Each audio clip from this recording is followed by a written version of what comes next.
Alors, bonjour à tous, je m'appelle Antoine de l'association Énergie 2050. Alors tout d'abord, quelques mots sur l'association Énergie 2050. Qui sommes-nous? Qu'est-ce qu'on fait? Alors en bref, l'association Énergie 2050 est née il y a 5 ans à la base des experts qui travaillaient dans le domaine national ou international, des citoyens, chacun dans leur domaine d'expertise réciproque, à savoir notamment l'énergie, donc la transition énergétique, l'efficacité énergétique, mais également l'économie, également les aspects sociaux, donc d'un point de vue plus large, le développement durable, qui à un moment donné ont choisi de se réunir pour créer des traits d'union entre chacune des composantes du développement, en fait, pour mettre en place une approche systémique du développement, c'est-à-dire multisectorielle, prenant en compte l'ensemble des composantes du développement pour mettre en place ensemble des projets qui soient les plus efficients possibles pour répondre aux réalités de notre monde et prendre en compte l'ensemble des enjeux dans tous les projets qu'ils allaient mettre en œuvre en commun. Aujourd'hui, l'association Énergie 2050 travaille en partenariat avec des partenaires de plus de 60 nationalités et met en place des projets concrets dans plus de 30 pays. Voilà pour une petite présentation non exhaustive de ce qu'est l'association Énergie 2050, de comment elle s'est mise en place et de ce qu'elle est aujourd'hui. Au-delà de ça, les activités de Énergie 2050 répondent à une approche verticale, c'est-à-dire que par exemple dans le cadre des conventions climat, nous avons notamment contribué à l'élaboration de 7 CPDN, contributions prévues déterminées au niveau national, préalables à la préparation de l'accord de Paris, c'est-à-dire les contributions que l'ensemble des pays devaient mettre en place pour répondre aux objectifs de l'accord et avec la somme desquels on est censé répondre à l'objectif des 2 degrés désormais inscrit dans l'accord de Paris. Donc voilà, l'association Énergie 2050 a notamment contribué à l'élaboration de 7 CPDN dans les pays d'Afrique. Ça, c'est un exemple d'une implication d'Énergie 2050 au plus haut niveau. Mais, comme je le disais préalablement, l'association veut répondre à une logique qui est verticale, c'est-à-dire un accompagnement au plus haut niveau, mais également au plus bas, c'est-à-dire à la mobilisation citoyenne. Dans ce cadre, notamment, et c'est bien l'objet de ce jour, je vais présenter 2 guides qui retracent des résultats des négociations internationales sur les changements climatiques tout d'abord et ensuite sur le développement durable d'un point de vue plus large. Et nous avons voulu mettre en place un décryptage de ces enjeux pour que les citoyens puissent s'approprier ces questions, puisque évidemment, alors dans le cadre de la Convention 4 des Nations Unies sur les changements climatiques qui est à la base des négociations sur le climat dans le monde, aujourd'hui il y a 197 parties membres. 197 parties, dont l'Union européenne et 196 États. 196 États qui sont censés parler de l'avenir de notre monde, mais l'avenir de notre monde, lui, est bien plus large, puisque ce sont 7 milliards d'individus qui composent notre monde, et avec l'explosion démographique, demain, de plus en plus d'individus. Donc, évidemment, les enjeux de ces négociations couvre un domaine bien plus large que seuls les États, et c'est bien la mobilisation de tous les acteurs qui doit être mise en place pour que les objectifs des négociations internationales et l'ambition de la communauté internationale soient traduites en réalité. Et cela correspond finalement parfaitement à l'intitulé de cette COP, qui est censée être la COP de l'action et de la mise en œuvre suite à la réalisation de l'accord de Paris qui définit les grands objectifs internationaux. Donc voilà, pour répondre à la vision d'Énergie 2050. Alors, un exemple plus concret, nous avons cette année réalisé, sous couvert de l'Organisation internationale de la francophonie, le guide des négociations pour les négociateurs et le résumé pour les décideurs. Un ouvrage très technique, en fait, qui résume l'ensemble des provisions permises par l'accord de Paris, mais également les grands enjeux des négociations qui devront être traités lors de la COP 22 à Marrakech. Après cet ouvrage, donc très technique, qui est essentiellement destiné aux négociateurs et aux décideurs, nous avons voulu traduire l'ensemble de ces thématiques dans un ouvrage bien plus accessible, bien plus facile d'accès pour les citoyens, puisque je le répète, effectivement, au-delà des États, des négociateurs, c'est bien l'ensemble des individus de ce monde pour lesquels nous sommes réunis aujourd'hui, et donc c'est bien l'ensemble des individus de ce monde qui doivent comprendre les enjeux pour se mobiliser à un moment donné, puisque le développement durable, et c'est un de ses principes de base en fait, une action locale peut avoir une incidence globale. Et c'est bien un des enjeux de nos présentations et de nos guides pour les citoyens que nous avons voulu mettre en place. Donc tout d'abord, un guide sur les négociations climat pour les citoyens. Celui-ci pose tout d'abord un contexte. Qu'est-ce que le changement climatique ? Comment est-ce que chacun d'entre nous est concerné au quotidien, mais aussi selon ses réalités ? On parle, dans le cadre des conventions climat, des réalités communes, des responsabilités communes, mais différenciées eu égard aux capacités respectives et aux réalités nationales. Et ça, c'est une des premières choses que nous avons voulu mettre en avant. C'est-à-dire qu'effectivement, le changement climatique est quelque chose qui nous concerne tous, mais que nous avons des réalités différentes face à ce réchauffement climatique. Tout d'abord d'un point de vue environnemental, mais également d'un point de vue politique. C'est-à-dire que les pays du Sud, notamment, subissent déjà des effets catastrophiques du réchauffement climatique, des effets qui sont devenus irréversibles, et que dès aujourd'hui, mais aussi pour demain, des gros enjeux sur l'adaptation et sur la résilience doivent être mis en place pour assurer un avenir qui soit le plus pérenne possible. Alors que les pays industrialisés, eux, sont plutôt axés sur l'atténuation, puisque aujourd'hui, d'un point de vue environnemental très simple, ils sont confrontés à des conséquences du réchauffement climatique qui sont moindres par rapport aux pays du Sud. Alors ça, c'est une première chose. Nous avons voulu placer les négociations internationales dans un contexte qui soit à la fois environnemental, social et économique. C'est-à-dire, quelle est les réalités pour les gens et quelles réponses ils doivent apporter à cela. Ça, c'est une première chose. Ensuite, évidemment, nous avons voulu décrypter l'accord de Paris, puisque, bon, je vais le ramener à ma situation personnelle. Moi, je suis juriste en droit international, et honnêtement, lorsque je lis, par exemple, les rapports de l'organe subsidiaire de mise en œuvre, aujourd'hui, il y a le lancement de la réunion des parties agissant comme réunion des parties à l'accord de Paris. Rien que le titre, des fois, peut un peu nous perdre. Donc ces enjeux, en fait, parfois sont difficiles à s'approprier lorsqu'on est citoyen et qu'on désire comprendre ces enjeux. Et c'est bien là l'objet de notre livre, en fait, c'est d'avoir voulu clarifier l'ensemble de ces thématiques pour que justement chacun, à un moment donné, puisse avoir accès à l'information qui l'intéresse et ne pas se sentir dépassé par ces enjeux qui nous concernent tous. Alors l'accord de Paris, comme vous le savez, a permis de grandes avancées et notamment la création de 2 objectifs distincts sur l'atténuation et sur l'adaptation. Donc prenant en compte les grands principes de la Convention 4 des Nations Unies sur les changements climatiques, à savoir justement, comme je le disais tout à l'heure, les responsabilités communes mais différenciées, mais aussi le droit au développement. Et un certain nombre de provisions sont présentes dans l'accord de Paris, mais également dans la décision qui l'accompagne et qui vise à lui donner effet. Ça, c'est une première chose. Et au-delà de ça, il y a bien sûr d'autres grandes thématiques qui ont été traitées, qui sont finalement assez classiques et qui découlent d'un long processus de négociation internationale, à savoir notamment le financement. Alors aujourd'hui, on parle d'un objectif pour les pays industrialisés de financer des projets d'atténuation en adaptation à hauteur de 100 milliards de dollars par an d'ici 2020. Et l'accord de Paris, lui, prévoit que cet objectif de financement des 100 milliards est une somme plancher, voilà la première provision, et qu'elle devra être augmentée, donc trouver une nouvelle somme après 2020. Voilà, ça c'est une première chose donc, qui a été traitée au-delà de l'atténuation et de l'adaptation qui sont désormais 2 objectifs distincts. Il y a également le financement. Alors le financement, évidemment, est une des pierres angulaires de la mise en œuvre. La COP de l'action, le financement, évidemment, est le nerf de la guerre.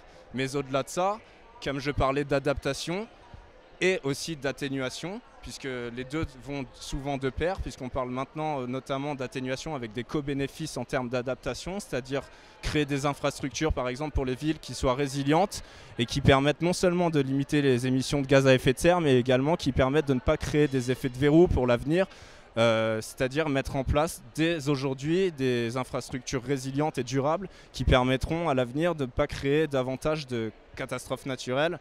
Voilà, c'est une première chose. Donc, au-delà de ces 2 objectifs de l'atténuation, de l'adaptation, du financement, pierre angulaire de la mise en œuvre, il y a également des choses qui sont des mécanismes de mise en œuvre tels que le renforcement de capacité, également les transferts de technologie. Et là, il y a des objectifs, encore une fois, distincts pour les pays développés et les pays en développement et les pays moins avancés. C'est-à-dire que les pays développés, eux, s'engagent à transmettre ces financements, ces renforcements de capacité, ces transferts de technologie, alors que eux, les pays en développement et les moins avancés, bien entendu, espèrent en recevoir. Tout ceci est mis sous la coupe de la transparence avec le processus de la Convention cadre des Nations Unies qui est la mesure, la notification et la vérification. Donc un système de transparence qui est très élaboré et qui devra être affiné lors de la COP de Marrakech pour que justement l'ensemble de ces problématiques rentrent sur un cadre qui soit le plus transparent possible et que le défi de la mise en œuvre soit assuré dans les meilleures conditions avec le respect des principes de l'équité notamment. Et donc sous le prisme de la transparence. Voilà une des autres provisions de l'accord de Paris. Évidemment, je parlais tout à l'heure en introduction des contributions prévues déterminées au niveau national. Celles-ci constituaient jusqu'alors des plans d'action prévisionnels, c'est-à-dire comment est-ce que les États s'engageaient à un moment donné, selon leurs capacités respectives, à mettre en place des objectifs ambitieux. Et la somme de l'ensemble de ces contributions devait permettre de rester sous la barre des 2 degrés, voire de continuer les efforts pour maintenir le réchauffement climatique à 1,5 degré d'ici la fin du siècle par rapport aux périodes pré-industrielles. Le secrétariat de la Convention cadre des Nations Unies, en mai 2016, le 2 mai pour être très précis, a publié un rapport agrégé des contributions prévues déterminées au niveau national et a estimé qu'en fait l'ensemble des contributions des États ne permettrait pas d'obtenir ce résultat du maintien de la température à 2 degrés d'ici à la fin du siècle. C'est pourquoi notamment l'accord de Paris, mais c'est également un des enjeux de la COP aujourd'hui, COP 22, a également reconnu la contribution des acteurs non étatiques pris dans un sens large, c'est-à-dire la société civile, donc aussi bien les associations, les ONG, les entreprises, mais aussi évidemment à un moment donné les jeunes. Et les jeunes, en fait, doivent prendre conscience de l'ensemble de ces problématiques puisque c'est eux qui assureront la relève.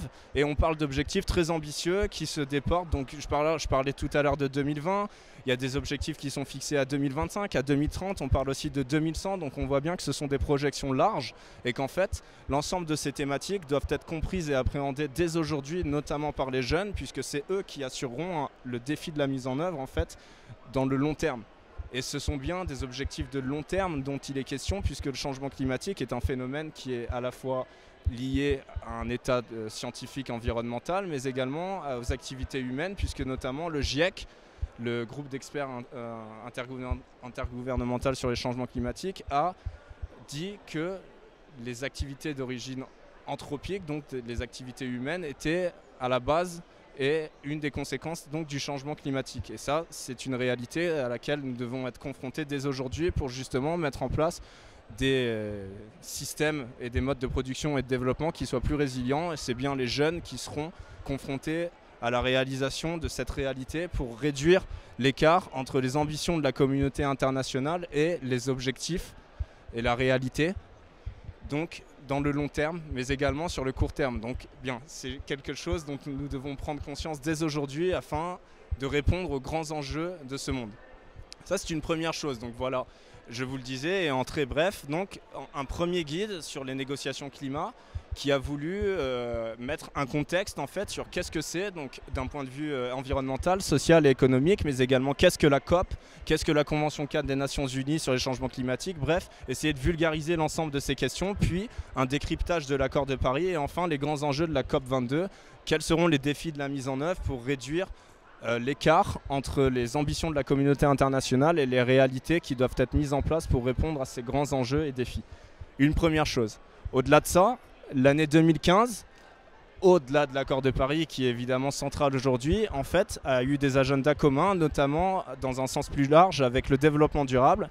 Et les Nations Unies, l'ensemble des États donc, des Nations Unies ont approuvé par consensus un document qui synthétise 17 objectifs de développement durable, donc un programme de développement durable à mettre en œuvre d'ici 2030 et qui prend en compte un ensemble de composantes du développement, donc par exemple les villes, mais également le climat, l'objectif 13, également l'eau, la biodiversité, donc la forêt, également, enfin bref, l'économie responsable, un ensemble d'objectifs qui en fait doivent être mis en commun pour répondre aux grands enjeux du développement durable, puisqu'on le sait, le développement durable évidemment est quelque chose de beaucoup plus large, et bien que le changement climatique est une évidence certaine sur les objectifs de développement durable, il fallait que ce soit traité en tant que tel avec une approche systémique, donc multisectorielle, prenant en compte l'ensemble de ces enjeux. Alors voilà, nous avons décidé également de mettre en avant cette innovation de la communauté internationale, puisque l'année 2015 finalement a marqué un tournant réel pour l'avenir de l'humanité. Il suppose évidemment que les défis de la mise en œuvre soient réalisés, mais disons que la base politique et l'ambition de la communauté internationale marquent déjà un tournant pour la réalité à venir de l'ensemble des individus de ce monde. Voilà, donc les objectifs de développement durable, encore et toujours sous la même logique, nous avons voulu poser déjà un cadre un petit peu plus global. Qu'est-ce que la biodiversité? Qu'est-ce que l'économie? Qu'est-ce que le social? Comment est-ce qu'on est impliqué à un moment donné en tant qu'individu face à ces réalités qui évidemment nous concernent tous? Comment est-ce qu'on peut s'impliquer? Donc voilà, par exemple, les Nations Unies ont élaboré et mis à disposition en ligne un guide pour les paresseux qui veulent sauver la planète. C'est-à-dire en fait un ensemble de bonnes actions qui peuvent être mises en place chaque jour par chacun d'entre nous pour répondre aux grands enjeux du développement durable, pour lutter contre les changements climatiques, puisque bon, des habitudes très simples et finalement l'ensemble des solutions sont déjà connues, il ne reste plus qu'à les appliquer. Comme par exemple, moi j'aime beaucoup passer une demi-heure sous la douche, j'aime beaucoup prendre des bains. Alors, évidemment, c'est quelque chose qui n'est pas possible à long terme, puisque on le sait, les ressources en eau sont limitées. Alors on parle de la belle planète bleue, 90% de la planète est constituée d'eau, mais si on enlève la surface de l'eau qui est constituée d'eau salée, qu'ensuite on parle des ressources en eau disponibles qui sont évidemment diminuées par le réchauffement climatique, et qu'ensuite, bref, un ensemble de choses qui font dire qu'aujourd'hui la ressource en eau a une disponibilité qui est amoindrie, et donc qu'on doit être conscient de cette chose pour répondre aux enjeux de demain, mais aussi ne pas hypothéquer l'avenir de nos enfants en fait. Alors je suis jeune, mais je parle déjà de l'avenir de nos enfants, puisqu'évidemment ce sont des choses qui doivent être envisagées dans le long terme pour que une société résiliente et durable soit mise en place. Donc voilà, ça c'était une première chose, donc poser le contexte. Ensuite, nous avons voulu aussi décrypter un petit peu les enjeux des négociations internationales sur le développement durable, c'est-à-dire comment est-ce qu'à un moment donné, cette notion qui semble un petit peu large a été posée sur la table, comment est-ce que la communauté internationale a voulu définir le développement durable en tant que tel. Aujourd'hui, c'est une notion qui appelle à la conscience de chacun d'entre nous, mais elle reste parfois un petit peu évasive. On a du mal à comprendre ce que ça peut englober.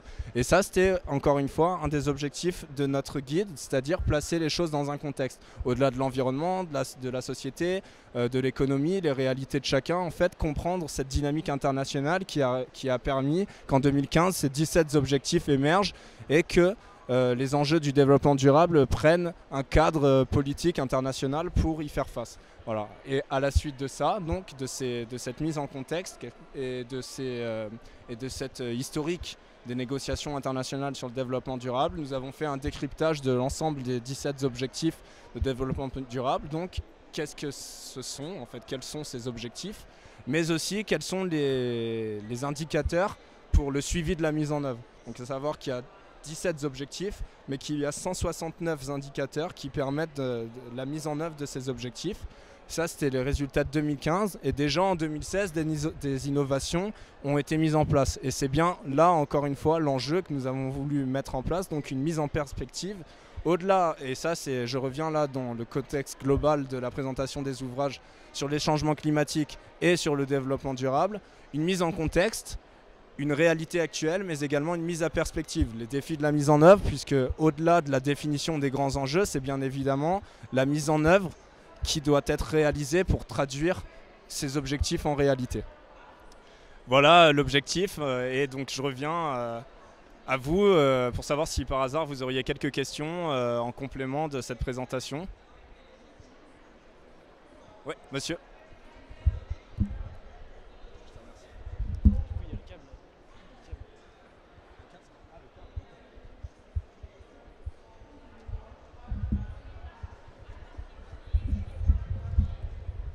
Voilà.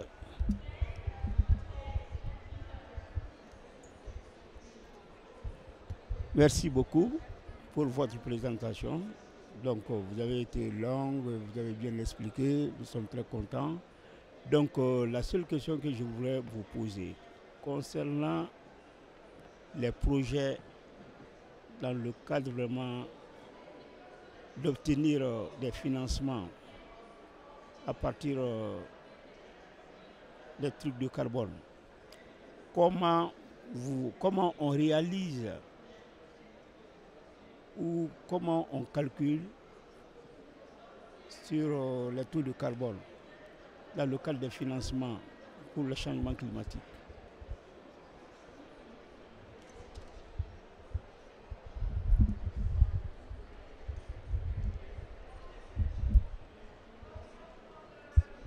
Alors, je vais essayer de donner une réponse. Je ne suis pas sûr d'avoir compris exactement la question. Comment est-ce qu'on finance des projets de financement vis-à-vis de la valorisation du carbone? C'est ça la question? Donc en fait ça tombe plutôt bien parce qu'en fait l'association Énergie 2050 a mis en place un calculateur carbone donc, qui est basé sur les systèmes de crédit onusiens notamment. Il s'appelle Eticarbone Afrique en fait cette initiative. Et donc en fait on propose à chaque individu selon ses réalités encore une fois, donc ça peut être aussi bien des professionnels, des particuliers et selon l'activité qu'ils veulent mettre en place, donc aussi bien par exemple une manifestation comme la conférence d'aujourd'hui, également un voyage, et à partir de là un calculateur carbone a été mis en place avec une méthodologie agréée et à la suite de ça on propose aux individus d'acheter des crédits carbone mais à un prix qui est au-delà de celui du marché. Donc nous sommes une association évidemment à but non lucratif et après cela, en fait, après ce reversement des crédits, donc de l'achat des crédits carbone, un prix supérieur peut être dépensé par l'individu concerné et nous réinvestissons cet argent, ce surplus d'argent en projets concrets qui répondent à des objectifs d'atténuation ou d'adaptation en Afrique. Donc là, voilà, c'est une première réponse qui nous concerne, nous, particulièrement, l'association Énergie 2050. Comment est-ce qu'on envisage cette valorisation du carbone? Comment est-ce qu'on s'inscrit dans ce marché carbone mis en place à l'échelle internationale? Et comment est-ce qu'on essaye de traduire ce fait existant avec notre propre vision? Donc là, voilà, c'est une première ébauche de réponse. Je ne sais pas si j'ai répondu exactement à votre question, mais là, il me semble bien que c'est quelque chose de concret par rapport à la valorisation du carbone. Est-ce que vous avez encore quelque chose à ajouter ou...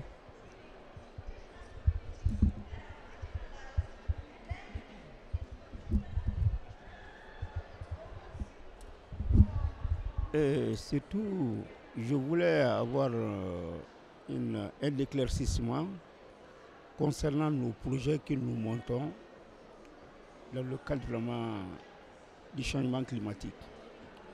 Bon, surtout, on le dit, les bailleurs, normalement, ils disent qu'ils ont de l'argent pour des projets vraiment bancables. Donc maintenant, le processus, souvent vraiment, est très difficile à comprendre. Les gens montrent les projets, et quand ils vont vers le financement, c'est tout un tas de problèmes vraiment avoir vraiment des financements dans le cadre du changement climatique. Surtout dans nos forêts, bon, nous pouvons faire des reboisements, nous pouvons faire vraiment des plantations des hectares, mais c'est très rare que ces projets passent. Donc le processus est réellement pour pouvoir vraiment acquérir les fonds concernant ces différents projets. C'est ce que nous voudrions. Au moins, si chacun est bien édifié du processus, en ce moment, ficeler le projet serait facile et obtenir maintenant le fonds carbone serait facile. Donc, ce sont des problèmes que nous avons en Afrique présentement. Le fonds est là, mais l'obtenir, c'est tout un tas de problèmes.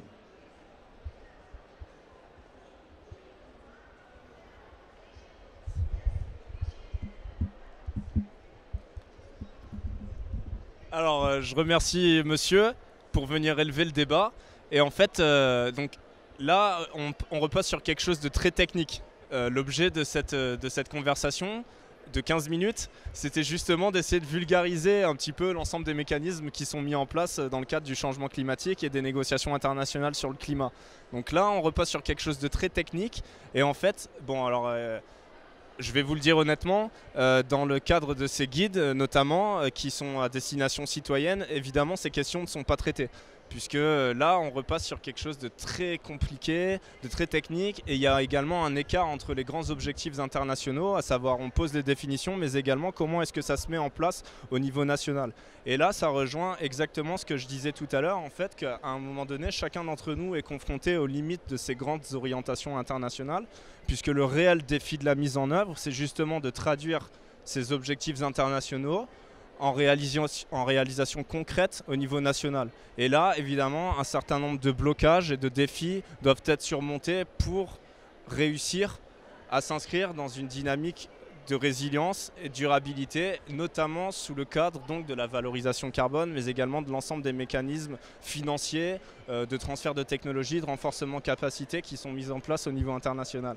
Alors, c'est très intéressant et dans ce cas, je vous invite peut-être à nous rejoindre sur notre stand et on pourra avoir une conversation qui pourra s'inscrire dans la durée, puisque je pense que les gens qui sont venus ici pour une séance de vulgarisation vont juste me haïr si je commence à rentrer dans ce genre de mécanismes carbone qui sont juste très compliqués.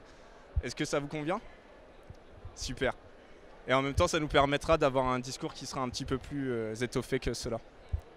Est-ce qu'il y a une autre question ?